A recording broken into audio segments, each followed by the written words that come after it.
Oktober 2023, di sebuah pesantren tua di sudut kota kecil. Pesantren ini berdiri kokoh sejak masa kolonial Belanda, menghadapi berbagai perubahan zaman dengan keteguhan.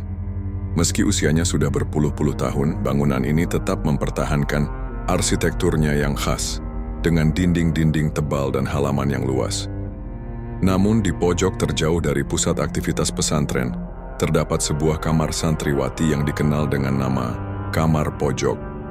Kamar ini selalu terasa lebih dingin daripada kamar-kamar lain, terutama karena letaknya yang dekat dengan kamar mandi, serta kisah-kisah misterius yang menyelimutinya. Para santriwati sering merasa enggan untuk menghuni kamar ini, meskipun mereka tahu bahwa keadaan kadang memaksa mereka untuk menempati kamar tersebut, terutama ketika jumlah santri baru meningkat menjelang semester baru. Ketika tahun ajaran baru dimulai, Nisa bersama ketiga temannya, Siti, Rina, dan Maya ditempatkan di kamar pojok. Mereka menerima penempatan ini dengan pasrah, meski rasa takut yang tak terucapkan membayangi setiap langkah mereka. Pada malam pertama mereka di kamar pojok, suasana terasa sangat berbeda. Angin berembus lembut, membawa aroma tanah basah yang lembab. Nisa duduk di atas kasur sambil membaca Al-Quran, mencoba menenangkan hatinya yang gelisah. Tiba-tiba, pintu kamar mandi di dekat mereka terbuka dengan sendirinya, membuat Nisa terkejut dan langsung menoleh. Siti yang juga sedang membaca kitab tafsir menatapnya dengan tatapan bingung. "Siti, kamu tadi buka pintu kamar mandi?" tanya Nisa dengan nada gugup, matanya menyusut dan penuh kekhawatiran. Siti menggeleng tanpa melepaskan pandangannya dari buku. "Enggak, Nisa, mungkin angin," jawab Siti dengan nada datar, tampak tidak terlalu khawatir. Nisa berusaha untuk mengabaikan rasa takutnya dan melanjutkan membaca, tetapi hatinya tetap tidak tenang. Dia merasakan sesuatu yang ganjil, seperti ada yang mengawasi mereka. Malam itu mereka tidur dengan lampu menyala untuk memberikan rasa aman, namun perasaan tidak nyaman terus menghantui mereka. Seiring berjalannya waktu, kejadian-kejadian aneh semakin sering terjadi di kamar pojok. Pintu kamar mandi terbuka dan tertutup sendiri. Suara langkah kaki terdengar di lorong pada malam hari, dan terkadang terdengar suara gemericik air dari kamar mandi, padahal tidak ada yang menggunakannya. Suatu malam, saat mereka sedang bersiap tidur, Maya melihat bayangan hitam di sudut kamar. Kalian lihat nggak itu?" tanya Maya dengan nada cemas sambil menunjuk ke arah bayangan yang samar itu. Nisa, Siti, serta Rina menoleh dan melihat bayangan tersebut. Namun, bayangan itu menghilang secepat kilat. Mereka semua merasakan hal yang sama, takut dan bingung.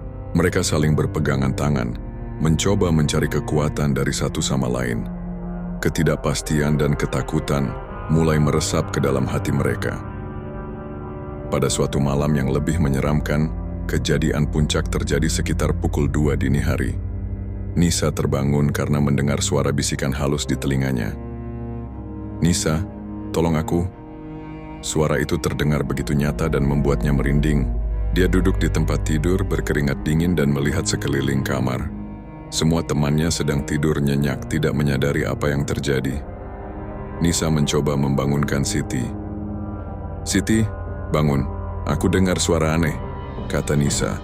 Suaranya bergetar penuh ketakutan. Siti terbangun dengan mata mengantuk. "Apa yang kamu dengar, Nisa?"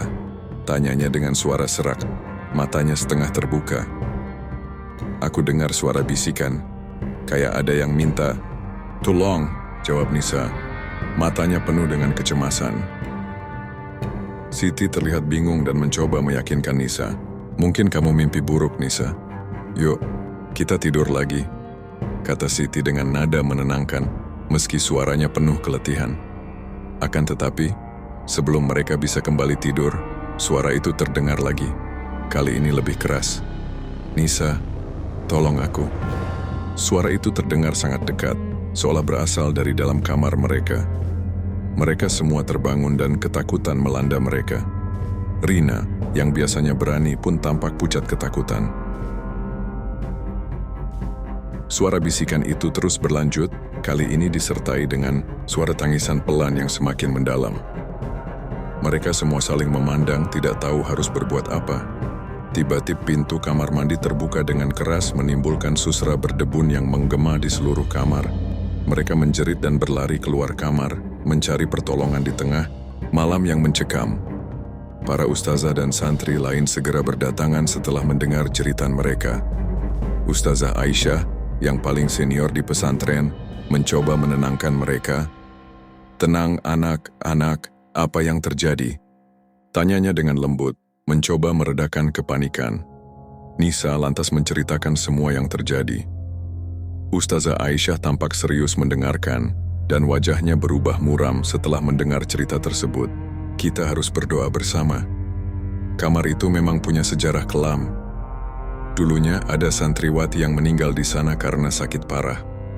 Mungkin arwahnya masih gentayangan," kata Ustazah Aisyah dengan suara berat. Semua santriwati berkumpul di aula untuk berdoa bersama. Mereka membaca surah Yasin dan berzikir dengan khusyuk, memohon perlindungan dari segala gangguan dan mengirimkan doa untuk arwah santriwati yang pernah menghuni kamar itu. Setelah doa bersama, Ustazah Aisyah memutuskan untuk mengadakan pengajian khusus di kamar pojok keesokan harinya. Hari berikutnya, pengajian khusus diadakan di kamar pojok. Beberapa ustaz dan ustazah memimpin doa bersama untuk memohon perlindungan dari segala gangguan dan mengirimkan doa untuk arwah santriwati yang pernah menghuni kamar tersebut. Suasana kamar menjadi lebih tenang setelah pengajian. Namun Nisa dan teman-temannya masih merasa was-was meski ada perasaan sedikit lebih tenang.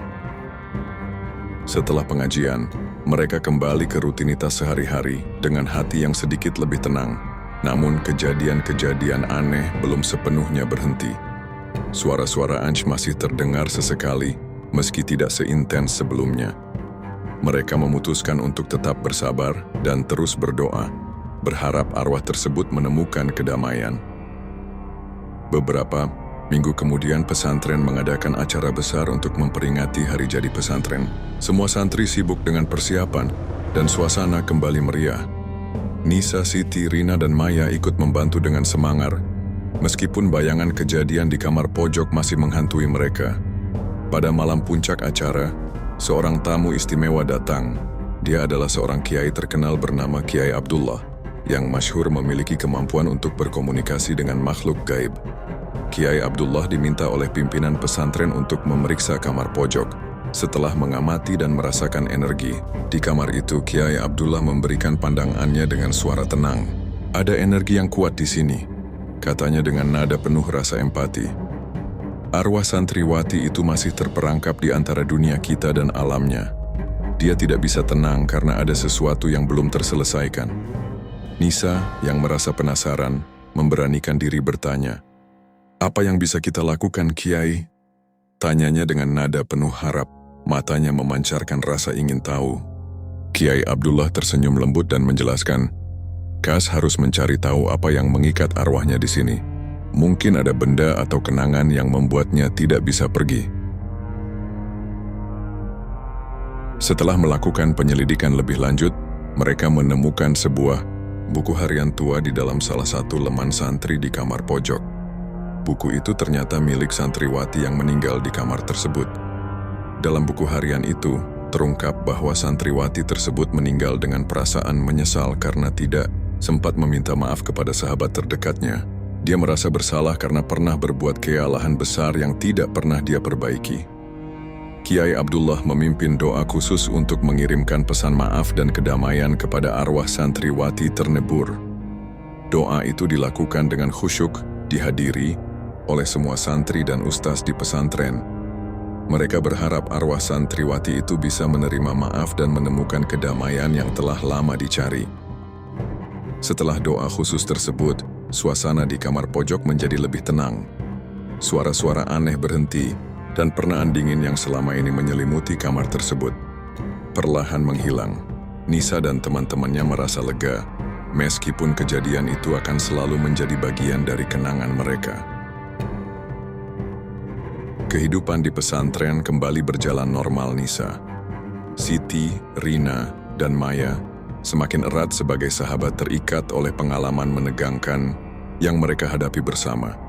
Mereka belajar untuk lebih menghargai walau yang mereka miliki dan selalu berusaha menyelesaikan setiap masalah dengan baik agar tidak ada penyesalan di kemudian hari. Kamar pojok kini menjadi simbol dan sebuah perjalanan spiritual yang mendalam. Pesantren tersebut terus menjaga tradisi doa dan pengajian khusus untuk mengerang santriwa yang pernah tinggal di sana, sebagai tanda penghormatan dan doa bagi mereka yang telah pergi. Pesantren ini suap berdiri kokoh, menghadapi segala tantangan zaman dengan hal yang penuh kedamaian dan doa yang tak pernah putus.